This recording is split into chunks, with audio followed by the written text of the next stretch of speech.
This guy back here, Batman, he's coming up a lot in our history of awesome. This may be my favorite year for him, though, because this is the year that we got Batman the Animated Series. Bruce Timm and Paul Dini, working with Warner, made a cartoon that I feel like is the best representation of Batman across any medium. Yeah. And also introduced Harley Quinn. Harley Quinn.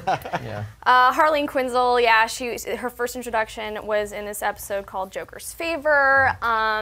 And I don't know what it was about her that people loved, but it was just that she was this crazy, she was, you know, Joker's first henchwoman. Yeah. And she was obsessed with the Joker, and she was another, like, Joker incarnation. And I just remember loving that show because it was super dark.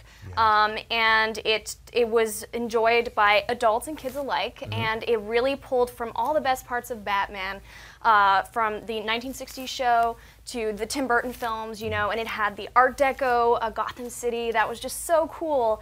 And you were talking a lot about the artwork when we were planning this, but yeah, the artwork sketched on dark plats, or what were they called? They well, yeah, instead of drawing on white, which is usually the standard, they drew on black, and then just added the bright colors later on, and so it created this really cool ambiance. They had amazing lighting effects, and you can just tell in the first, you know, even the opening of that show how amazing the design was. Yeah, that theme and that opening is very time and place for me. Like anytime that I hear that theme, I can see the animation that goes along with it. And the music from that show is something that's kind of carried over throughout all the Batman media that followed. They use that intro to pitch the series. Like that title sequence pitches the series. It really, and that's what convinced the folks to invest in this. And as a viewer, like, you're immediately in there. You know who Batman is, you know what's at stake, and you know kind of like what you're getting into. And it never fails to get me excited. Oh, that flash of lightning, that last brilliant flash where you see him for just a second. Just standing on the building. I love something you said. You pointed out the fact that, you know, they drew on dark paper and then used bright colors. This is a show that, despite being, we said it was a dark series, but it's not dark the way like Daredevil is. It's visually dark, but then it's full of color. It's also full of melancholy and occasionally sweetness. You mentioned, you know, Harley Quinn comes along. She's not the kind of sexualized Harley Quinn that we see more and more now. She's kind of a hopeless romantic. She's in a way, in her own perverse way, she's kind of a sweet character. She's in love with Joker, but he won't give her the time of day. That kind of tragic sentimentality, I think, is really embodied in the way they treated Mr. Freeze as well, who was sort of this B-list character, kind of a throwaway in the comics. His whole history was retconned for the animated series, and that's become his canon moving forward.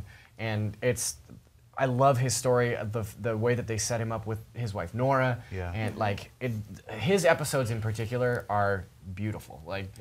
Amazing episodes. Yeah, I agree. Oh, go ahead. Oh, the villains were great, but we have to emphasize the voice acting. Michael Ansara did Mr. Freeze. We know Mark Hamill did the Joker and has done him ever since. Kevin Conroy, there's no other Batman in my mind. And he took a cue from Michael Keaton in the Batman movie to have a slightly different voice for each character. But I think he did it better than anybody else. And he did it all on his own. It actually wasn't something that the casting directors or the directors were like, I want you to sound like this. He really came up with it on his own through Batman's backstory, which is just perfect. It's how we want Batman to be. Right around this time of my youth, I was getting to the age that I thought I was too big for cartoons. So when I wanted to watch cartoons, I would pretend my little brother was watching. So I wasn't watching cartoons. I was watching my little brher. When Batman came along, I stopped pretending. I had to get home and see every new episode of this wonderful thing. And the storytelling was so good. Was the time he got away, the thing where they're all sitting around playing poker? You remember they're talking about, or the time I almost got him, pardon me, the time they're talking about each supervillain talking about the time they almost got Batman between each commercial break, and at the end, you know, he's Clayface, and he's been sitting there the whole time listening. It's the most Batman moment. I just love it. It's everything you love about that character played out with humor and intelligence, and that show his characters, it did not talk down to children.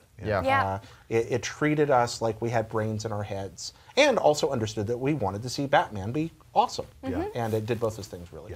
One of my all-time favorite shows.